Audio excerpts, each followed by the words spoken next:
Lots of people would like to paint, but they just never have the time. This film will show you that watercolours can be painted really quickly. In just 10 minutes, you can paint something worthwhile. Watercolour is a radiant medium that reflects light through translucent pigments.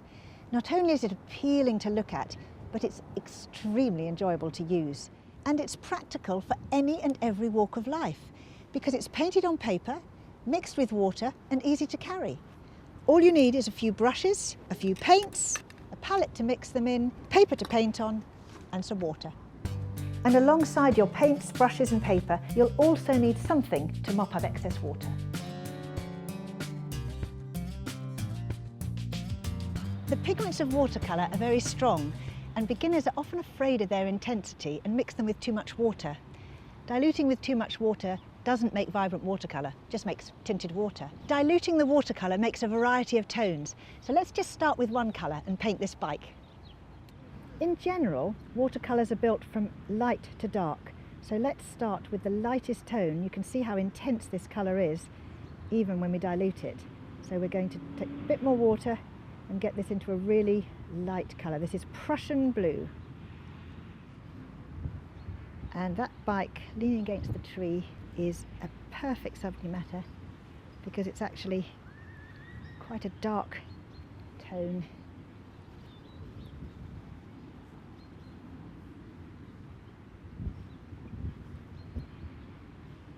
So all I'm leaving out in this first wash, the very light colour, is anywhere where there's highlights, especially where the chrome is catching the light. And the light first tone acts also as a wetting agent for the rest of the watercolour to build into.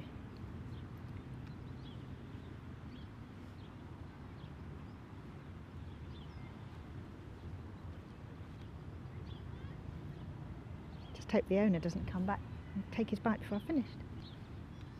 Oh, as long as it's away for more than 10 minutes, I'm all right.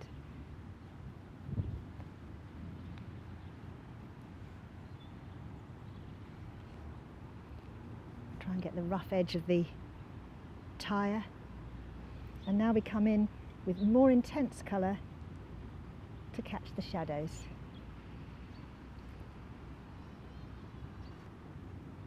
So slightly less water in the wash.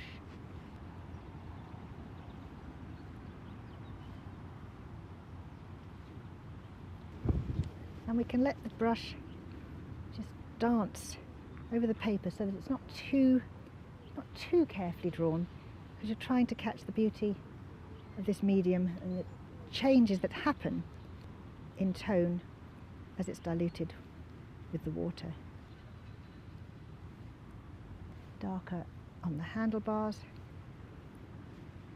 Can't really clearly see from here, but there's those lovely wires for the brakes, which I always like on the bike.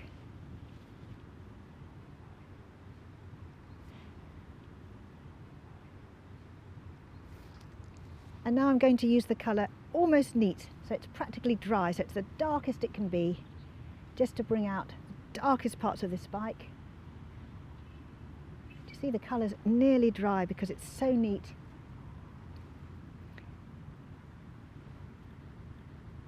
We'll need just a little bit of water to keep it moving across the paper. This is just on the very darkest bits of the bike.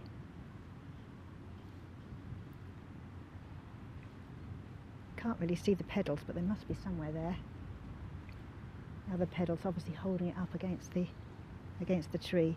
And then we'll just bring the dilute wash for the background of the tree behind it to bring out the lightest parts. And look, this colour is so intense, we need so much water. I'm going to have to go to another part of my palette to get this down. Look how strong this pigment is. And all we need to leave out then is the light that's catching on the top of the bike, the tree that it's leaning against. Such a beautiful strong colour. Not all the colours of watercolour are as intense.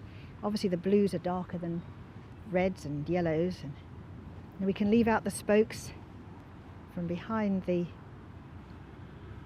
can leave the spokes out of the wash, and then on this side where they're darker than the background, we can just bring them in with the tip of the brush to finish off our bike. Ah, now I can see the other pedal, it's up here. So we use a nice dark tone against there.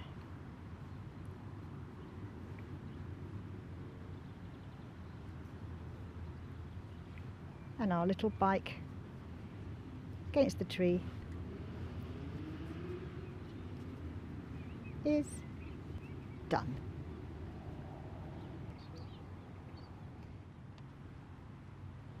I've moved closer to the river to paint this tower to show you that with two pigments the range of colour increases as the two colours mix together to make a third. But it's a lot windier down here, so bear with me. So the yellow ochre is going to go down first, a lighter colour. Lots of bits coming into my palette from the wind.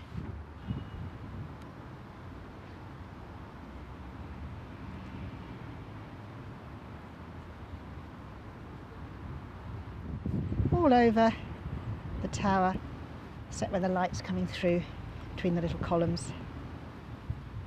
One good thing about a windy day is it dries quicker, so you can paint faster. And then straight in with the Windsor Violet. Violet and yellow are two opposite colours on the colour wheel, and so when we mix them together we get a third colour between the two. Sort of a mauvey brown.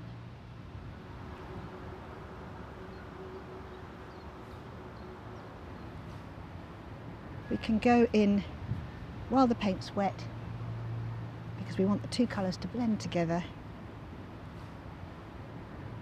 to make the third colour, but also to increase the range in tone.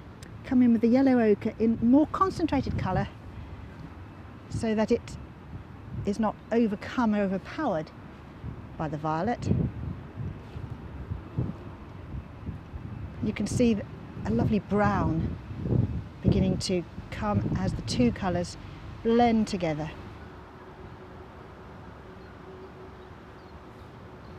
So I'm now coming in with a really neat violet. Beautiful colour. Oh, I love violet.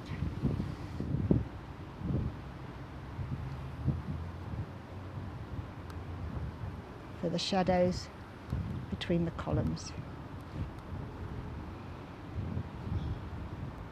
And then also underneath the eaves, a little bit of violet just to darken up the shadow underneath, but not too strong. And these little features on the tower.